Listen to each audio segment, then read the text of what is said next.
Les presento a Carlos, experto en ingeniería biónica, egresado de la UPICTA del Instituto Politécnico Nacional. Tiene maestría en tecnología avanzada por el CICATA, también del Instituto Politécnico Nacional. Es técnico certificado en esterilización de dispositivos médicos, jefe de las centrales de esterilización, presidente de la Asociación Mexicana de Procesamiento Estéril, AMEXPE. Carlos, bienvenido. Muchísimas gracias. Bueno, antes que nada quiero agradecer al comité organizador de FEMEC, a la maestra Lupita López, que tuvo bien invitarme a compartir esta plática con ustedes. Es un tema bastante importante, es un tema que está generando mucho auge a nivel mundial, dadas las condiciones que estamos viviendo ahora en la actualidad, sobre todo ahorita que estamos pasando por una situación de crisis, una situación de emergencia. Se están utilizando o implementando acciones que hace unos meses estaban, ni siquiera las habíamos pensado que podrían suceder, ¿no? Una de ellas es precisamente enfocada en la seguridad ocupacional, donde, dada la escasez de respiradores que se ha dado a nivel mundial, estamos implementando en algunas instituciones, las que cuentan con tecnologías específicas, para poder realizar la descontaminación de estos respiradores. En este sentido va enfocada la plática que vamos a tener el día de hoy. Y bueno, les quiero dar agradecerles a todos ustedes por la confianza y sobre todo a nombre de AMEXPE, el estar compartiendo con nosotros esta información. Sin más preámbulo, bueno, vamos a dar inicio a lo que es esta plática: seguridad ocupacional, descontaminación de respiradores N95. Por favor, Lupita. Bueno, ¿de qué trata esto? El propósito de utilizar un respirador N95 tiene que ver con el proteger la vía aérea, es reducir el riesgo de exposición de los contaminantes que pudieran estar en el ambiente a las vías aéreas, ¿sí? Existe esta designación que es la N95, donde indica que este respirador está diseñado para filtrar hasta el 95% de las partículas en aire, cuando menos. ¿Qué quiere decir esto? Que estos respiradores tienen como mínima eficiencia el 95%. ¿Podrían tener más nuevos? Claro que sí, pero utilizado bajo las indicaciones del fabricante y sobre todo siguiendo las recomendaciones de uso de este respirador, vamos a tener una eficiencia de filtración hasta el 95%, cuando menos. ¿Para quiénes está indicado la aportación de este equipo de protección personal? Está indicado para aquel personal sanitario que va a estar en contacto directo con los pacientes, enfermeras, médicos, enfermeras instrumentistas, compañeros de rayos X, ¿sí? Todos aquellos colaboradores que van a estar en contacto directo con los pacientes, los camilleros que van a movilizar a los pacientes, etc.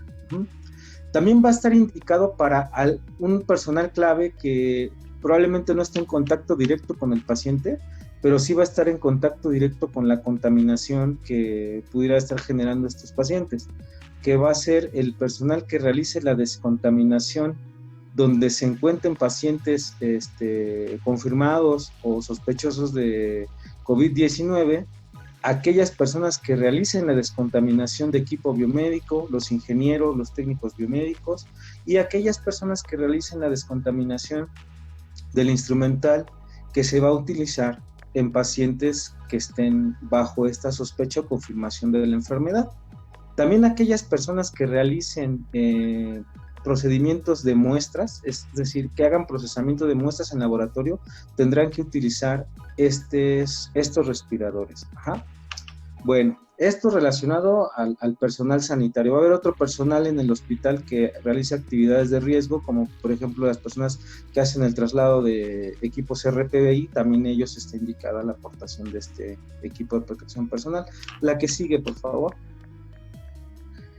¿Qué ha ocurrido en el mundo relacionado a este tema? Miren, durante esta contingencia en Estados Unidos se vio mermada la capacidad de suministro para las instituciones de salud, dado que mucha gente que no es profesional de la salud, empezó a comprar los respiradores por miedo a contagiarse, porque no estaban muy claros los mecanismos en ese entonces de transmisión de la enfermedad.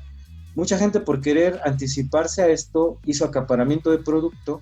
Muchas personas también relacionadas al comercio de dispositivos médicos hicieron acaparamiento con la intención de venderlo a sobreprecios cuando ya estuviera el punto álgido de los contagios en este país. ¿Qué ocurrió? El gobierno americano se vio forzado a hacer una serie de políticas de investigaciones donde estableciera que estos respiradores podrían tener un uso extendido, es decir, usarlos más allá de la recomendación de fabricante bajo ciertas circunstancias para que este producto tuviera más vida útil.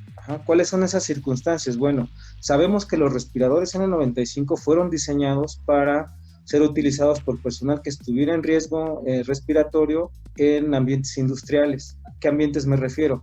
Una industria vidriera, donde se producen partículas muy finitas de polvo, la industria de la construcción, la industria minera, la industria metalúrgica. Estos respiradores están diseñados para filtrar partículas en aire. Esa fue la intención. Bajo estos estándares, la recomendación de uso es de hasta 8 horas, ¿sí? Bajo las condiciones hospitalarias, el respirador se puede utilizar por más tiempo porque los filtros no se van a saturar de polvo, es decir, no hay tantas partículas en el aire que pudieran saturar el filtro y deteriorarlo al punto de que ya no pueda ser utilizado. Estas políticas se empezaron a implementar bajo recomendaciones que hizo la CDC, donde utilizan varios escalonados para poder decir hasta qué punto se pueden utilizar estos respiradores, ¿no? Después, en abril del 2020, la empresa 3M empezó a realizar pruebas de diversos sistemas para la descontaminación de estos dispositivos. Empezaron a investigar si era posible encontrar un sistema de descontaminación que pudiera garantizar la eliminación del SARS-CoV-2 de la mascarilla y también garantizar que el filtro, la capacidad de filtración del al menos 95% no se viera alterada, y también otro parámetro muy importante, sumamente importante, que es la capacidad de ajuste de la mascarilla. Si no existe un buen ajuste en la mascarilla, aunque conservemos la capacidad de filtración, no vamos a tener una certeza de seguridad ocupacional, porque va a haber espacios donde el aire puede entrar por estos huecos y en realidad no estemos filtrando por completo.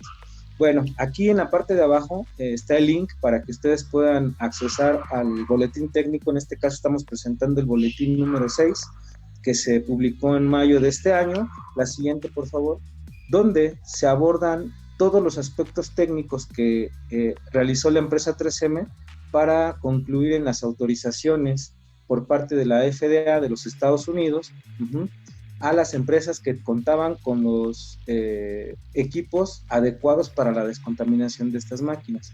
En este punto, bueno, lo que se expresa es que se deben de agotar los recursos administrativos, recursos de ingeniería para poder preservar la vida útil del respirador. Cuando esto se ve mermado, se puede implementar en esta situación de crisis el protocolo de descontaminación. O sea, ya es la última alternativa que tenemos para poder garantizar la seguridad ocupacional. ¿Qué marca 3M en este sentido? Bueno, lo que buscan en este estudio es que el dispositivo, el equipo o el producto que se va a utilizar para realizar la descontaminación debe de tener la capacidad de inactivar el microorganismo que provoca la enfermedad COVID-19, en este caso el virus SARS-CoV-2. No debe de dañar la capacidad de filtración del respirador, no debe de dañar el ajuste del respirador, y tampoco debe de ser un riesgo para la persona que va a utilizar este respirador. Es decir, no debe de haber residuos en la mascarilla que pudieran afectar la salud de la persona que está ocupando este dispositivo de seguridad. La siguiente, por favor. ¿Qué pasa aquí? Ellos encontraron que hay métodos que pueden dañar el ajuste que pueden dañar la capacidad de filtración y que pueden dañar también al dejar residuos a la persona que va a utilizar este respirador. 3M no recomienda la utilización de óxido de etileno, ya que es un químico que es cancerígeno y que requiere tiempos de aireación extendidos para poder eliminar estos residuos de los componentes que se están descontaminando. Tampoco recomienda la radiación ionizante, ya que puede dañar la capacidad filtrante y el desempeño del respirador. Tampoco recomienda el uso de microondas para hacer ebullición en líquidos, ya que estas microondas pueden reaccionar con algunos componentes metálicos, como es la banda de ajuste de la nariz del respirador, y esto puede resultar en un accidente, ¿sí? Y también puede dañarse la capacidad de ajuste del respirador.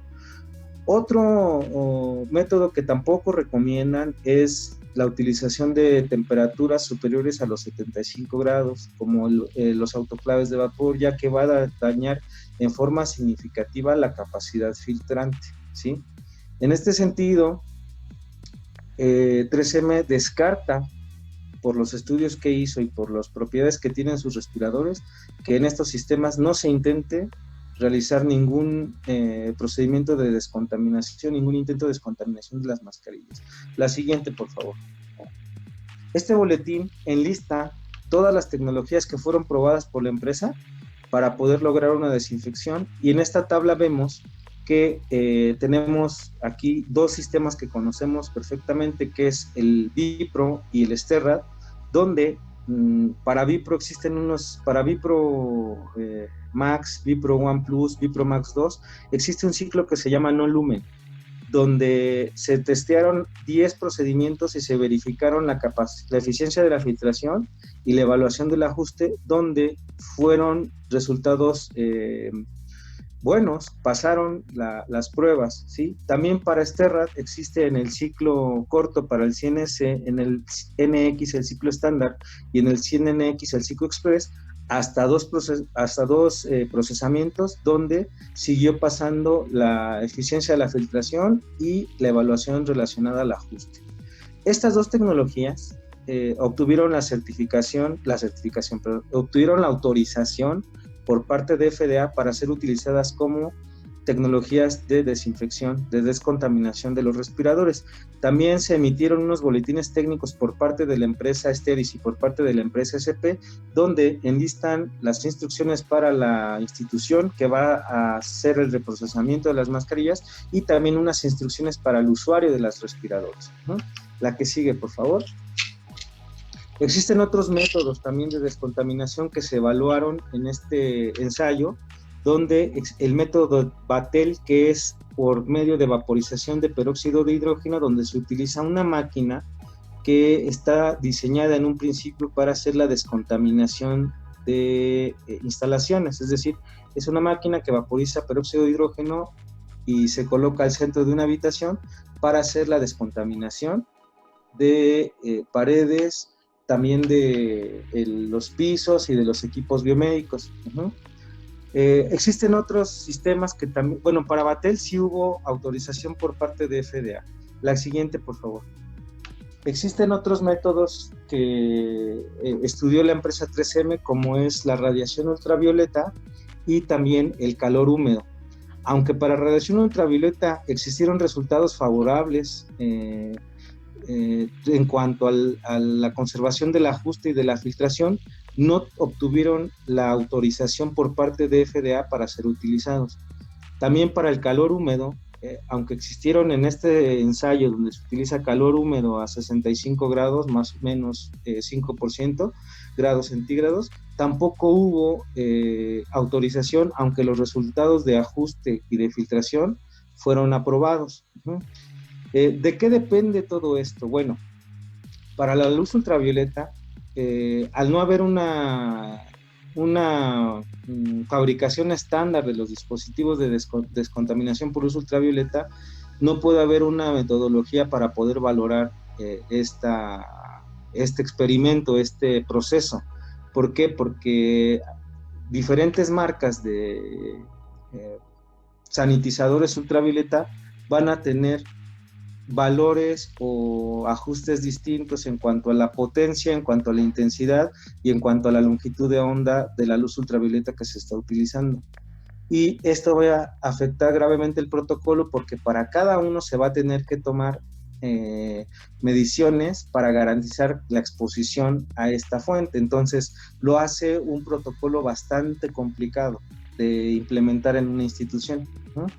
En cuanto al calor húmedo, pues es muy difícil controlar también una fuente de vapor que esté generando vapor alrededor de los 65 grados centígrados, ¿no? Entonces, lo vuelve bastante complejo. Entonces, por estas razones, las autorizaciones no fueron extendidas a estos métodos por parte de la FDA. La que sigue, por favor.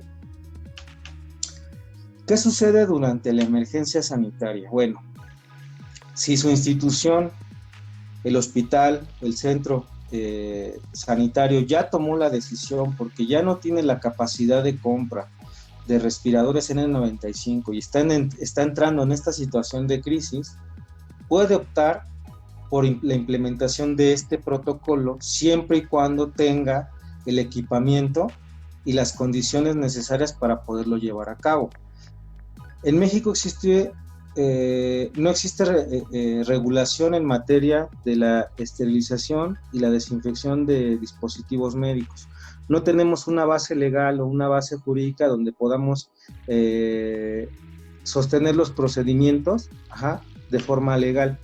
¿Qué ocurre? Tenemos que recurrir muchas veces a los estándares, a las buenas prácticas, a la implementación de medidas de otros países. En este caso, pues la máxima autoridad a nivel mundial o el experto a nivel mundial en la implementación de procesos y de la validación de tecnologías médicas es la CDC en control de infecciones y la FDA en la validación de los protocolos de implementación en dispositivos médicos. En este caso, podemos hacer uso de estas autorizaciones para poder establecer la base técnica sobre la cual vamos a trabajar para la implementación de este protocolo y también un sustento legal en donde la institución está haciendo uso de una medida de emergencia. Nosotros en Amexpe no estamos promoviendo de ninguna manera la descontaminación de las mascarillas, salvo que la situación en las instituciones haya llegado ya a este punto de emergencia. Ya no tenemos capacidad de compra, ya tenemos el stock, se va viendo mermado drásticamente, tenemos que tomar medidas, tenemos que actuar para proteger al personal sanitario que está entrando en contacto con los, brindarle la atención médica. Entonces, una vez estando en este punto, el respirador se convierte en un bien no desechable, ¿sí? Siempre y cuando estemos pisando ya la situación de contingencia. Se debe de seguir el protocolo al pie de la letra para no interferir en la eficiencia y el ajuste del respirador. Como les comentaba, se puede ejecutar siempre y cuando se sigan las instrucciones. Y para cada fabricante, en este caso las 3 autorizaciones que tenemos, que es Sterrat, que es Steris y que es Batel, hay condiciones especiales para la implementación del protocolo. Otra cosa que es muy importante, que estos procesos de descontaminación también deben de ejecutarse por especialistas en descontaminación de dispositivos médicos, ¿sí? Y se tiene que validar, se tiene que verificar por medio de controles químicos, biológicos y paramétricos. Una persona que no tiene experiencia, no está familiarizado con los procesos de esterilización y los procesos de descontaminación, corre un riesgo en dañar el proceso, dañar el material, dañar los equipos y dañarse a sí mismo, porque estamos hablando de procesos donde se utilizan equipos sumamente avanzados, ¿sí? Y materiales altamente peligrosos, como es el caso del peróxido de hidrógeno. Entonces, esta actividad y la implementación del protocolo y la ejecución del protocolo tiene que estar a cargo de gente que tenga las competencias técnicas avaladas para poder realizarlo. La que sigue, por favor. La lámina siguiente. Ok, ahí está. Bueno, para poder implementar la medida, se tiene que realizar un protocolo institucional, ¿sí? Es decir, que la institución tome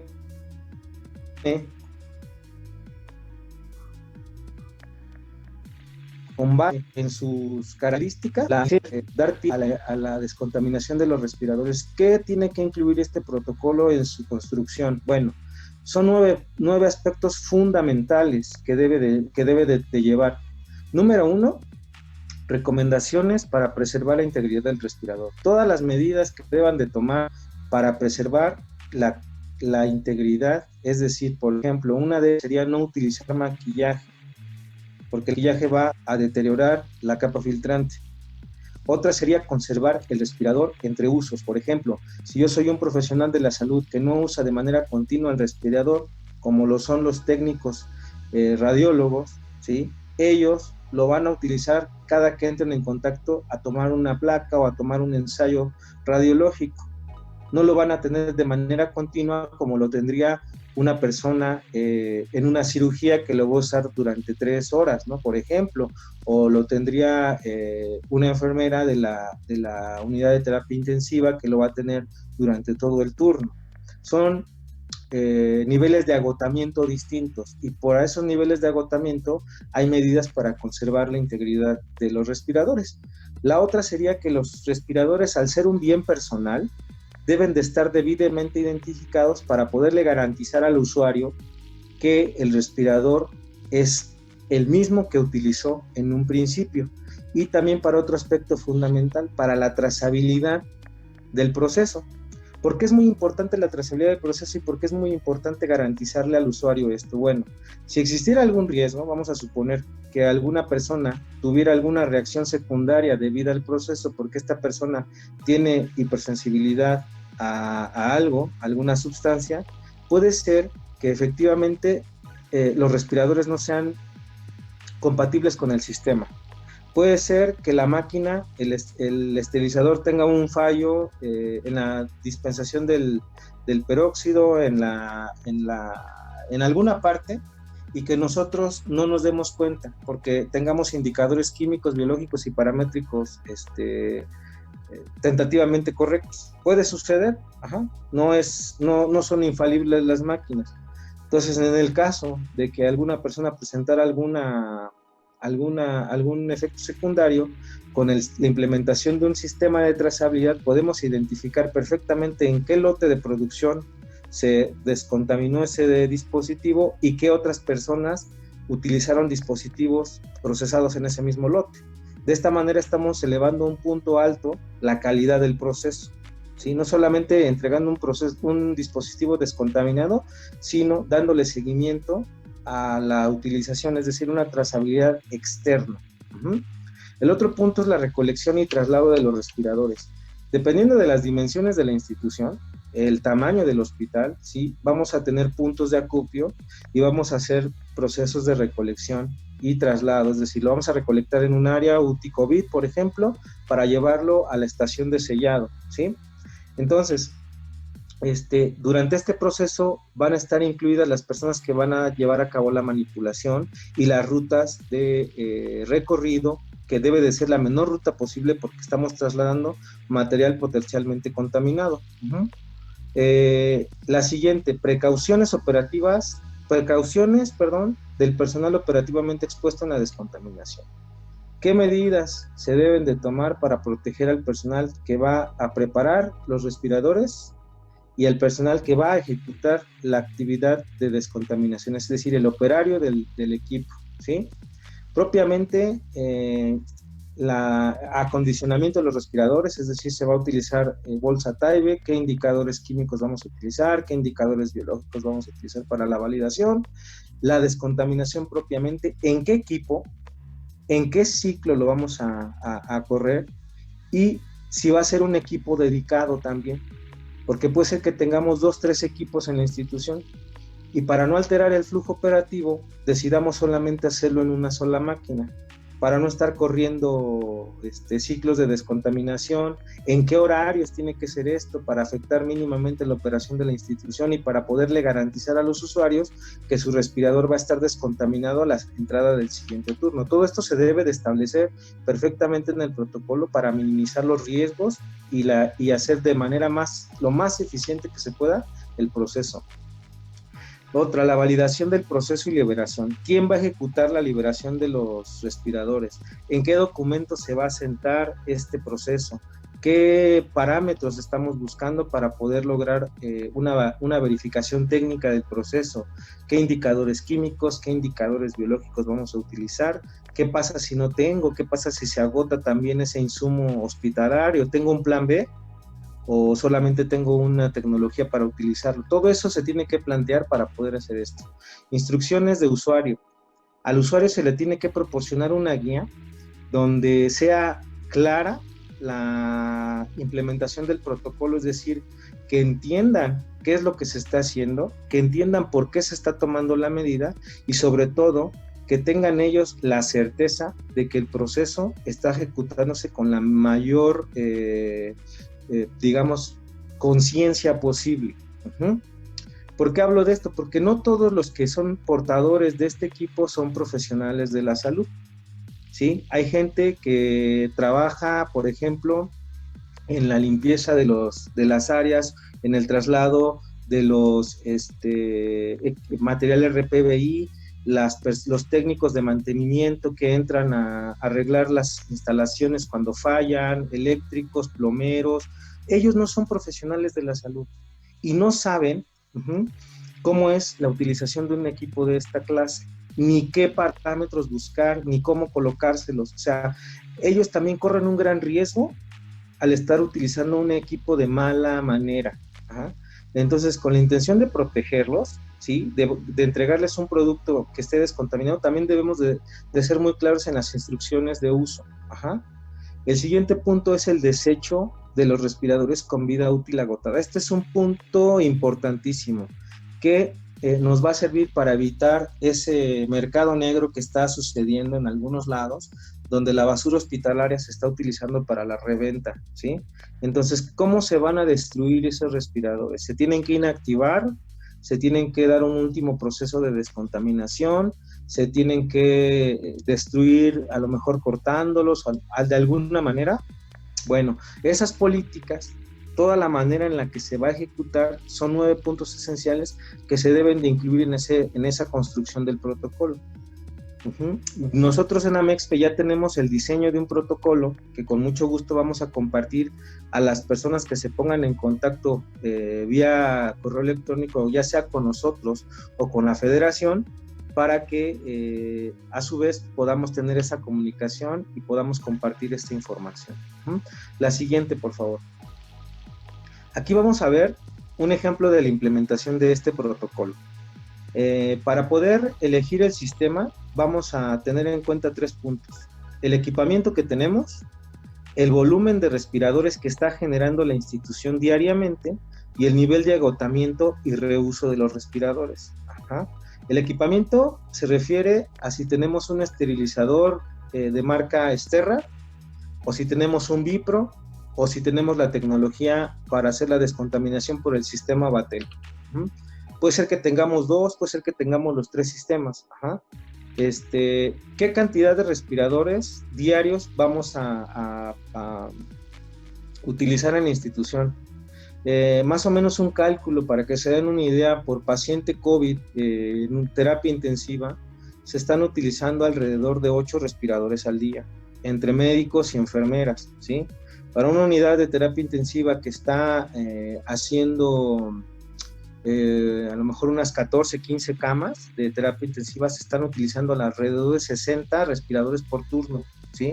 Entonces, para que se den la idea de la capacidad operativa que tienen que tener, primero tienen que calcular cuántos respiradores están usando, o al menos definir si su equipamiento les va a dar el flujo o la tasa de descontaminación que la institución requiere. ¿Por qué? Porque a lo mejor valdría la pena no hacer los de toda la institución porque no les da la capacidad, hacer nada más los de una área porque solamente tienen un equipo, ¿sí? Va a depender mucho elegir esto de acuerdo a las capacidades institucionales. El nivel de agotamiento se refiere a lo que les platicaba respecto a los usuarios que los usan en periodos pausados, por ejemplo, un técnico de rayos X, el ingeniero de biomédica, el técnico de selle, etcétera. respecto a una enfermera quirúrgica, a una enfermera en terapia intensiva. Es muy distinto el grado de agotamiento que tiene la máquina, ¿sí?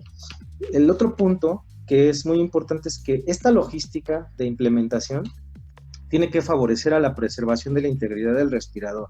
¿A qué me refiero a esto? Por ejemplo, en los centros de acopio no pueden acopiarlos en una bolsa de plástico. ¿Por qué? Porque se van a apachurrar y se pueden dañar los respiradores o se pueden mezclar.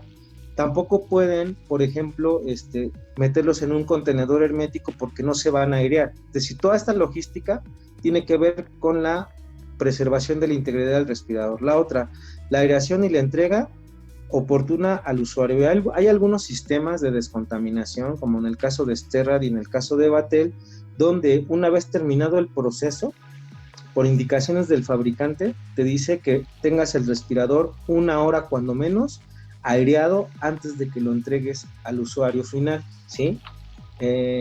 Ahorita vamos a revisar el siguiente ejemplo, que es la tecnología Vipro. La siguiente, por favor. Ahí está una fotografía de, por ejemplo, las políticas de preservación del respirador. Una de ellas es hacer uso de estas caretas plásticas, para poder evitar que las salpicaduras lleguen al respirador y de esta manera mantenerlo en las mejores condiciones. Otra medida sería, ya habíamos platicado aquí con la maestra Lupita, que la utilización de un cubrebocas externo que tendríamos que desechar cuando entremos en contacto con un paciente, salgamos de ahí, nos lo quitamos y ya protegió de salpicaduras la parte externa del respirador N95. Es válido, no está especificado en ninguna literatura al momento, pero entendemos la lógica del proceso y es válido utilizar una protección. ¿Cuándo no va a ser válido?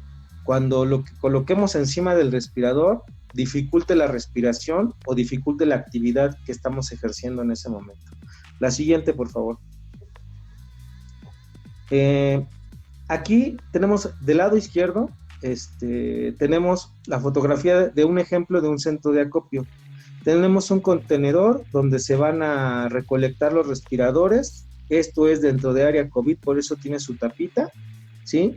Se sacan de ahí los respiradores. En la parte de abajo hay unos topper, donde también esa gente que está dando atención a los pacientes de forma intermitente entra a área COVID, sale, entra, sale, puede tener su respirador ahí y descontaminarlo al final del turno. Para eso son esos topper que se ven en la parte de abajo de tapa verde y tapa roja. Del lado derecho tenemos una fotografía de una cesta donde están colocados los respiradores con la bolsa Tyvek abierta para permitir la aireación de los respiradores una vez finalizada la jornada. La siguiente, por favor. Una vez hecho esto, se procede al traslado al área de sellado, donde se va a realizar la inspección de los respiradores. ¿Qué vamos a revisar ahí? Bueno, que no tenga manchas, que no esté rota la cinta con la que vamos a hacer el ajuste del respirador y que no tenga ninguna alteración en la composición de los materiales. Si tiene una mancha, si tiene una cortadura, si tiene una rasgadura, ese respirador ya no es apto para ser utilizado. A lo mejor el usuario inicial no se dio cuenta, pues nosotros somos un segundo filtro para poder detectar esas cosas. La siguiente, por favor. Aquí, si ustedes se fijan a detalle, pues estamos viendo la imagen de un respirador que tiene en exceso maquillaje. Tiene maquillaje facial y tiene labial ahí impregnado. Obviamente este respirador pues ya no cuenta con las mismas características para poder garantizar un trabajo adecuado. Ya sería un riesgo tanto para el usuario la utilización de este respirador. Entonces, entre las medidas para mantener la preservación se recalca que no se utilice ningún maquillaje ni tampoco cremas oleosas que pudieran quedar impregnadas en el respirador, porque después del proceso de descontaminación, al ser el peróxido de hidrógeno un agente altamente oxidante, hay algunos productos químicos para la cara que van a reaccionar y van a cambiar de color después del proceso. Y lo vamos a identificar porque se van a ver manchas que en un inicio no se veían. Entonces, pues eso también habla de que están quedando residuos en el respirador y que pueden alterar la funcionalidad al final del caso, ¿no? La siguiente, por favor. El marcaje. El marcaje se debe de hacer con un plumón de tinta de aceite por la parte externa del respirador, en una parte muy pequeña, en un área muy pequeña, donde coloquemos un identificador que sea, que nos permita poder devolver el respirador al área usuaria, y al usuario correcto. En este caso, ese es un respirador que yo utilicé, dice C. Vázquez, mi número de empleado, y también viene la cantidad de reprocesos que lleva en ese momento. Para la tecnología Vipro, vimos que se puede reprocesar hasta un máximo de 10 ocasiones, ¿sí? Para la tecnología Sterrat se puede reprocesar hasta un máximo de 2 ocasiones. La siguiente, por favor. Aquí está el envasado, que es en una bolsa de Tyvek. Como ven, ahí también anotamos los datos del usuario y colocamos el área de destino, es decir, a qué área vamos a devolver este respirador. Ahí le puse del área de urgencias, y una vez procesado se tendría que devolver a través de la logística que hicimos el respirador al área en tiempo y forma. La que sigue, por favor. Aquí está la máquina. Este es el esterilizador Steris Vipro Max 2, donde vemos el acomodo de máximo 10 respiradores por carga. Estamos utilizando el ciclo no lumen, que es un ciclo que tarda aproximadamente 30 minutos en proceso completo, que tiene una etapa de aireación, y la siguiente imagen nos va a mostrar cómo es el acomodo de estos respiradores en la carga. La que sigue, por favor. Ahí estamos viendo que se ven los respiradores hacia el fondo, con la concha hacia arriba, y muy al frente del lado derecho vemos la colocación de un indicador biológico. Este indicador biológico está compuesto de una cepa que es Bacillus stereothermophilus, que es una cepa que se utiliza para poder realizar control biológico en vapor y peróxido de hidrógeno. Este indicador biológico lo que nos va a decir es que el equipo tiene la capacidad de hacer la aniquilación de esporas bacterianas. Y por deducción, sabemos que el virus que tratamos de eliminar, que es un virus envuelto, tiene un nivel de resistencia mucho menor a una espora bacteriana. Entonces damos por hecho que se efectúa sin ningún inconveniente el proceso de descontaminación, siempre y cuando no haya contaminación visible y los respiradores no estén con humedad excesiva, ya que la humedad es un factor esencial que va a alterar la concentración de peróxido de hidrógeno útil en la cámara. Entonces, por eso el proceso de aireación previa es muy importante para que no existan trazas de humedad que puedan alterar este proceso. El equipo tendría que tener la capacidad de detectarlo, sí. Tendría que marcar una alerta de humedad excesiva, sí. Los indicadores químicos tendrían un comportamiento donde pudiéramos determinar que hubo humedad en la cámara también. El biológico, al no tener la concentración adecuada para el proceso, daría una lectura positiva. Entonces, tenemos todo bajo control. Este proceso de validación por indicador biológico, una vez terminado el ciclo, es un indicador que nos va a proporcionar de manera automática en la autolectora un resultado en 20 minutos. La que sigue, por favor. Aquí vemos una bitácora manual donde estamos registrando del lado izquierdo la cantidad, un respirador que pertenece al apellido de esta persona, que pues por confidencialidad le pusimos esas barritas azules, el número de empleado en la parte donde dice control y donde dice preparó el área de donde se recogieron estos respiradores. También ahí mostramos todos, por ejemplo, en este caso, donde dice número de registro, es el ciclo, el lote que marca la máquina, el número consecutivo de carga. Se colocó indicador biológico, 10 paquetes, y en la parte de abajo, la liberación de la carga por indicador biológico. Se detecta una lectura negativa, se coloca la evidencia del indicador biológico, ¿sí? Y la hora y la liberación, y el responsable tanto de la carga como de la liberación por indicador biológico. Del lado derecho tenemos un ticket de proceso donde podemos verificar que las condiciones de presión, temperatura, se alcanzaron, ¿sí? Y que las etapas del equipo también fueron correctas en cuanto a la secuencia y la evidencia de un indicador químico de proceso, donde vemos que hubo efectivamente la exposición al interior de cada uno de los, bueno, del paquete de pruebas, ¿no? Donde va el indicador biológico. La que sigue, por favor. Al final, bueno, después de esto se hace un proceso de aireación de 1 hora, ¿sí? Para el sistema de Steris, resolvimos en la sesión anterior que dimos con Steris precisamente, que ellos, su tecnología no requería un tiempo de aireación ya que estaba incluido en una de las etapas del proceso. Para otra tecnología como es Sterrat, ellos recomiendan que se dé 1 hora. Como yo tengo las dos tecnologías y no sé si en algún momento dado me vaya a fallar un equipo Steris y yo tenga que hacer uso emergente de la tecnología Sterrat, yo homologué en mi protocolo que aunque fuera Steris o fuera Sterrat, siempre se ejecutara una etapa de aireación. Con esto, yo lo que estoy haciendo es versatilizar mi protocolo. Es decir, dentro del plan inicial, también tengo alternativas para la implementación de un plan B. Es decir, migrar de Steris hacia Sterrat en el momento que resulte algún inconveniente, ya sea que la máquina no funciona, que no cuento con los consumibles porque hay un desabasto a nivel nacional, que se retrasaron en surtirme, lo que se les ocurra que pueda detener este proceso. Bueno, tengo un plan B que puedo ejecutar sin alterar significativamente mi protocolo.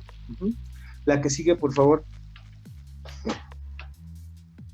Ahí está. Vemos que para la verificación, la información que debe de tener el producto es la misma que debe de tener un producto esterilizado, ¿sí?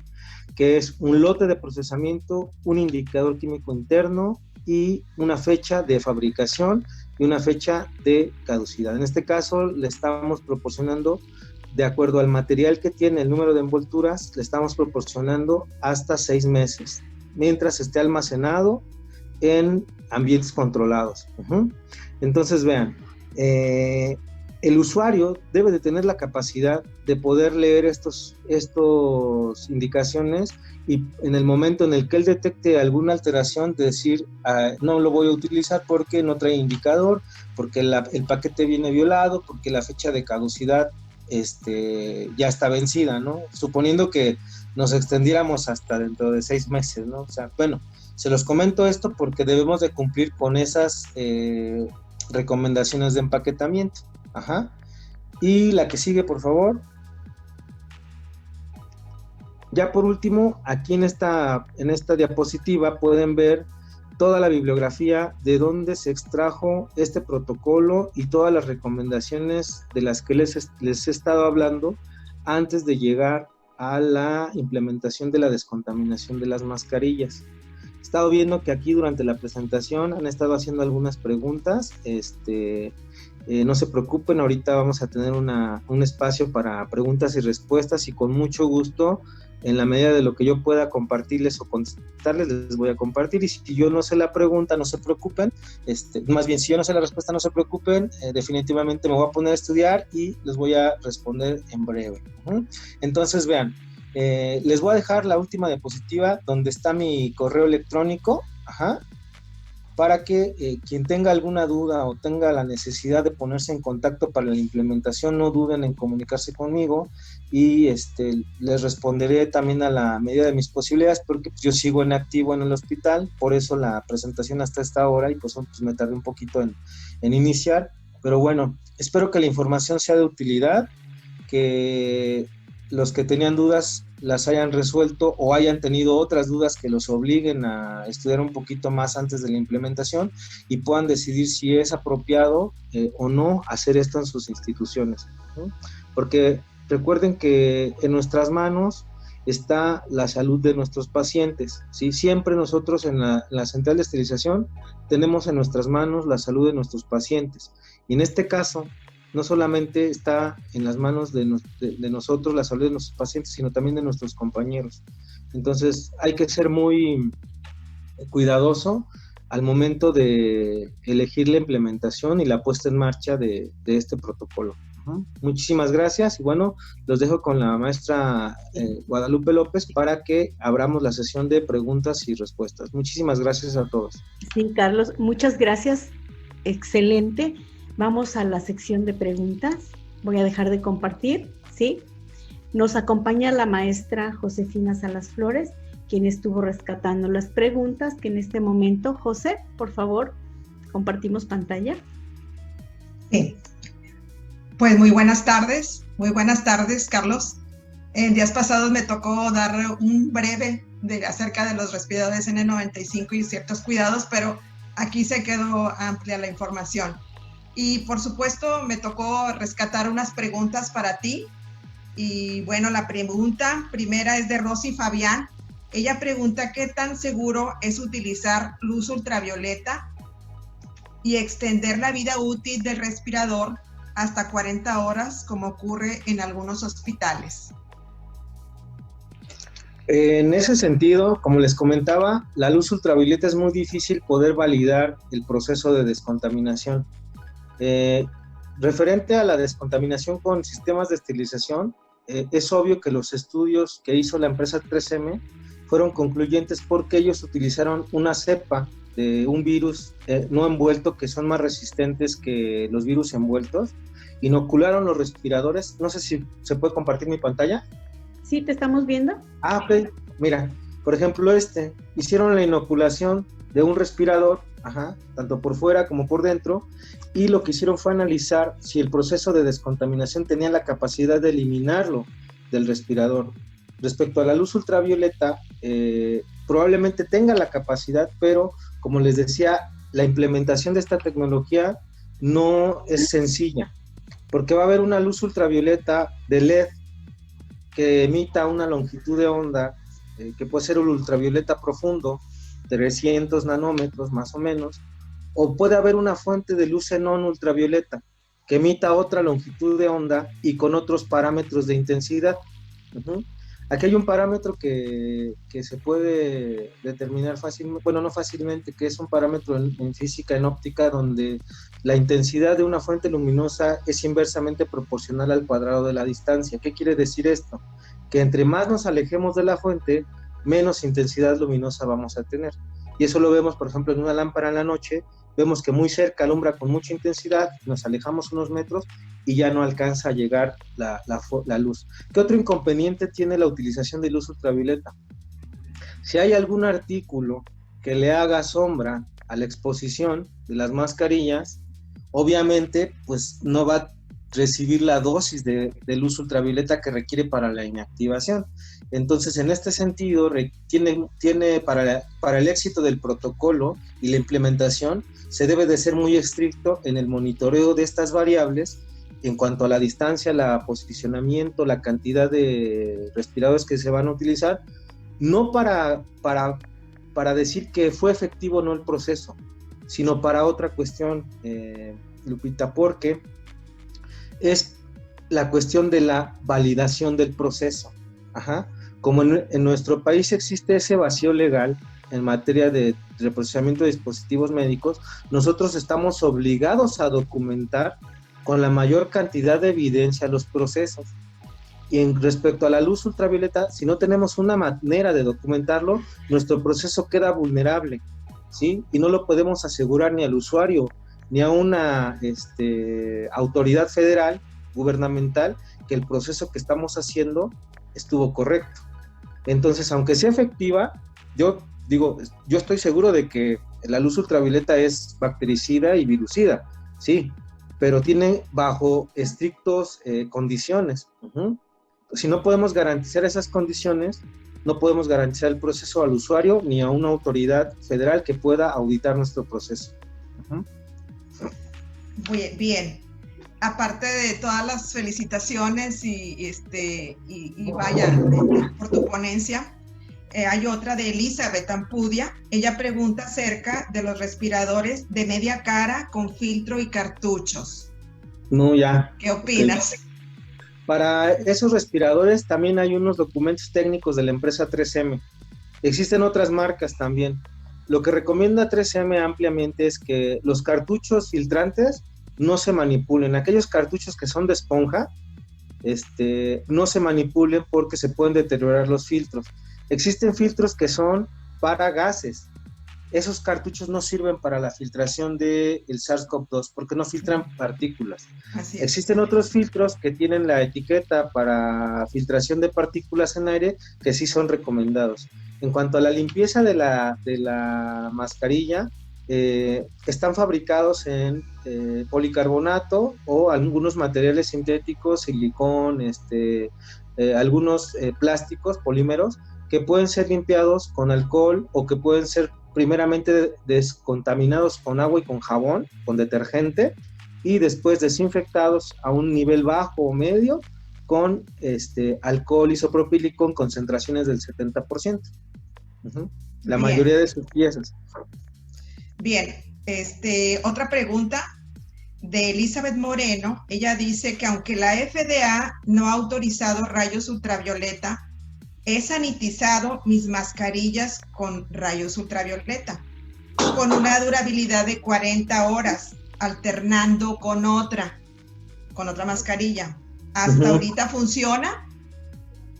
Pues lo que le puedo contestar es que la luz ultravioleta es un agente virucida y probablemente pueda funcionar para instrumentos o para superficies, pero yo les repito, no hay manera de garantizar o de evaluar el proceso si yo no conozco indicadores biológicos, indicadores químicos, inclusive indicadores paramétricos. ¿Qué potencia está trabajando la fuente luminosa? No lo sabemos. Por eso es que es muy difícil implementar ese proceso, que se puede utilizar de manera emergente y que mucha gente lo ha estado utilizando porque no tiene otro recurso. Pues sí, pero estamos bajo una situación donde no podemos garantizar el proceso. Bien. Marcela Rueda dice, si no se cuenta con esta máquina, quiero yo pensar que es gas plasma, en su unidad y quiere realizar descontaminación, ¿cuál sería la opción? Si no existe esterilizadores de plasma, hay empresas en México que se están dedicando ya a hacer el uso de la tecnología Batel, ¿sí? Que es a través de cámaras de gasificación con peróxido de hidrógeno. Yo tengo el contacto de una empresa por si gusta ponerlo a su disposición para que se comuniquen y ellos les den más datos. En la página de Amexpe, de Facebook, una de las sesiones que dio un químico fue relacionada precisamente a la implementación del protocolo por Batel. El protocolo de Batel tiene la diferencia que al ser realizado en una instalación más grande, el volumen de mascarillas que se pueden descontaminar es mayor. En un Sterra, en un Vipro se pueden descontaminar 10. En una instalación acondicionada para el método Batel se pueden descontaminar más de 1000 mascarillas. Okay, entonces, esto va relacionado al volumen. Por ejemplo, un centro médico nacional tendría volúmenes más grandes que a lo mejor un hospital privado. ¿Me explico? Entonces, también esa implementación de esos protocolos tiene que ver con el volumen de mascarillas que se están produciendo o utilizando al día.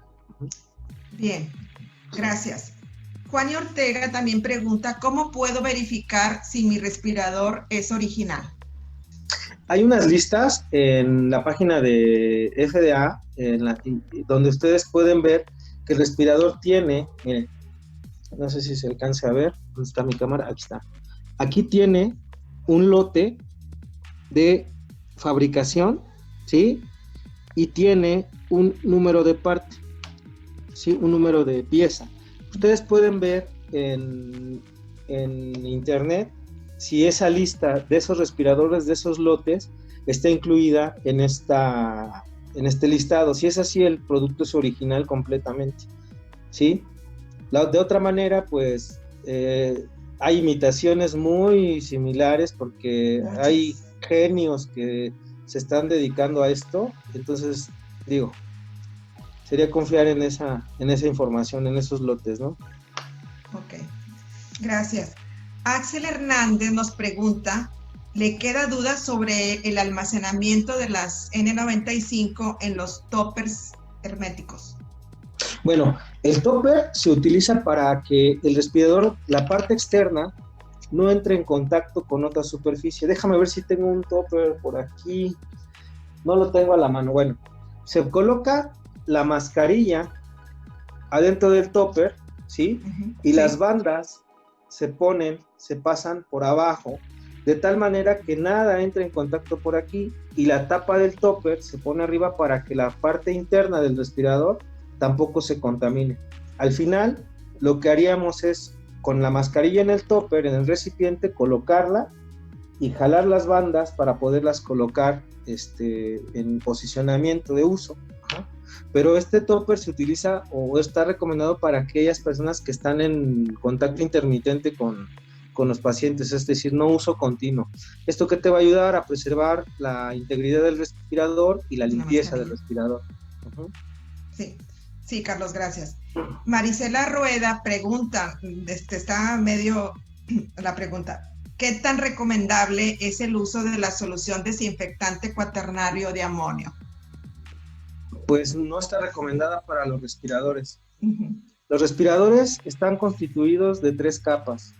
La capa filtrante, la capa intermedia, tiene una tecnología que se basa en las cargas eléctricas. Las partículas más pequeñas que se van a filtrar a través de esta carga eléctrica. La carga eléctrica va a hacer que las partículas se sientan atraídas hacia el material filtrante y se depositen en él y no pasen hacia adentro. Son las partículas que menor masa, menor peso tienen. Entonces, si le colocamos algún químico, algún producto, vamos a neutralizar esa carga eléctrica y el respirador ya no va a conservar su capacidad filtrante. Muy bien, gracias. Felipe de Jesús Ruiz pregunta, ¿y la condensación interna del respirador propio del usuario no aborta la carga o se le da un proceso previo? No, aquí lo que se tiene que hacer es que el proceso previo es la aireación de los respiradores antes de meterlos a la máquina. Okay. Voy a decir cómo se ideó el protocolo de la institución en la que yo trabajo, que es asignar horarios para la recolección y procesamiento de los respiradores. Los respiradores, por ejemplo, de la tarde de hoy, la turno vespertino de hoy, se van a reprocesar hasta el día de mañana a las 7 de la mañana, ¿sí? Okay. Los de la noche, que salgan mañana en la mañana, se van a reprocesar y recolectar hasta las 12 del día. Y los de la tarde, que salen a las 3 de la tarde, se van a recolectar a las 6 de la tarde y reprocesar después de las 6 de la tarde. ¿Esto qué implica? Que vamos a tener bastante tiempo para que esos respiradores se aireen en los centros de acopio y poderlos trasladar lo más seco posibles hacia la área de acondicionamiento y sellado, donde se realiza la última inspección. Si llegamos a detectar que hay humedad, condensación, ese respirador ya no es apto para proceso. Entonces aquí, seguir esos parámetros es muy importante para poder garantizar un buen efecto del agente descontaminante. Muy bien, gracias, Carlos.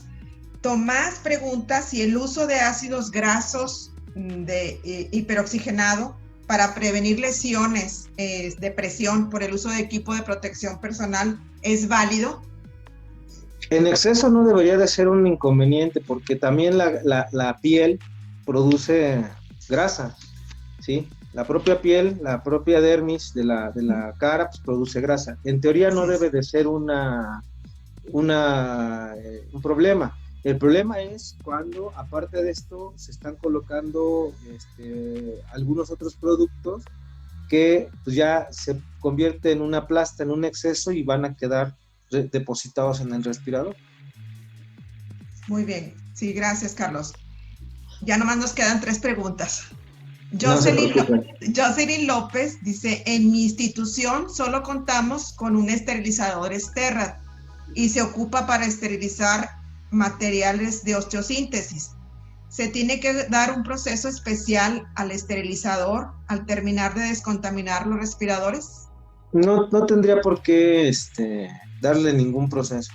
En realidad, la cantidad de respiradores que se van a colocar en la máquina es la recomendada por el fabricante del esterilizador y no debe de alterar ningún proceso que se tenga que ejecutar de manera adicional al uso normal del esterilizador. Lo que sí le comentaría a ella es que los materiales de osteosíntesis se deben de procesar estrictamente en esterilizadores de vapor de prevacío con indicadores de reto, paquetes de reto, para garantizar un proceso adecuado, porque la esterilización en peróxido de hidrógeno es de superficie. Si tenemos dispositivos canulados, podemos correr el riesgo de que no exista una exposición correcta en esa tecnología. Ok, de acuerdo. Cole pregunta, si puedes repetir el número de veces que se pueden procesar estos respiradores. 10 veces para Sterrat, 10 veces para Steris, Vipro, y 2 veces para Sterrat ASP. Okay. Esos son los protocolos que dictan. Una última, dice, ¿se puede utilizar Oxivir para descontaminar? Nada, ningún producto químico se puede utilizar para descontaminar. Bueno, yo creo que se quedó tu correo electrónico, ¿verdad? Y que alguien si tenga más preguntas, porque ya las últimas ya no las pude captar, ¿verdad? Que te puedan escribir para que puedas en algún momento dado responderles. Y también están solicitando mucho el manual que comentaste, que nos ibas a compartir, ¿verdad? Claro que sí. Bueno, pues muchas gracias de mi parte. Magnífica tu exposición. Así es, brillante. Agradecemos, Carlos. Por aquí pesqué una que yo creo que si el protocolo también se apega a los respiradores FFP2 y FFP3. Sí. Bueno, los respiradores FFP2 y FFP3 tiene que ver con la normativa que está avalando la capacidad filtrante. ¿Sí? Por ejemplo, estas son normativas europeas y la normativa americana hace alusión al N95. La normativa china hace alusión al KN95. ¿Qué diferencia hay? Bueno, al menos para los respiradores que se validaron por 3M para estos procesos de descontaminación, estos respiradores no incluyen celulosa en su composición. La celulosa es un material altamente oxidable. Ustedes tienen un aguacate, cuando lo parten, ¿qué pasa? Se oxida. Una manzana la parten, se oxida. Un plátano lo parten y se oxida. La celulosa está compuesta de fibras vegetales, el papel. Entonces, si nosotros metemos celulosa a un proceso de descontaminación en Sterrat o en Vipro, lo que va a ocurrir es que va a interferir en el proceso y podemos arriesgar la concentración que está dedicada para este fin y se esté consumiendo en oxidar la celulosa. ¿Cómo saber si un respirador está fabricado de celulosa? Bueno, o tiene algún componente de celulosa. Hay que leer la ficha técnica y ahí en la ficha técnica viene la composición del respirador. Algunos respiradores que yo conozco que están hechos bajo las normas chinas, que es el KN95, sí tienen composición en la parte filtrante, es decir, tienen un papel, un filtro muy parecido a lo que es el filtro EPA, el filtro de alta eficiencia, en la composición del respirador. ¿Qué quiere decir? Que estos respiradores no podrían de ninguna manera descontaminarse bajo estos sistemas. Solamente la autorización está hecha para respiradores que sean compatibles con el sistema, ¿sí? Voy a tomar de nuevo esto. Solamente la gente que está certificada o que tiene experiencia en el manejo, tiene una capacitación en el manejo de los equipos de esterilización, puede conocer esta información a detalle. Esa es una información muy, muy importante. Y qué bueno que la preguntas, porque creo que aquí empezamos a hacer el descarte de aquellos que definitivamente no pueden darle una segunda vida útil para que las instituciones tengan muy en cuenta esto a la hora de hacer sus compras. Sí, bastante importante. Carlos, hay muchas preguntas que se quedaron pendientes todavía. Vamos a subir tu presentación a nuestro sitio web. Le aviso al público. Ahí va tu correo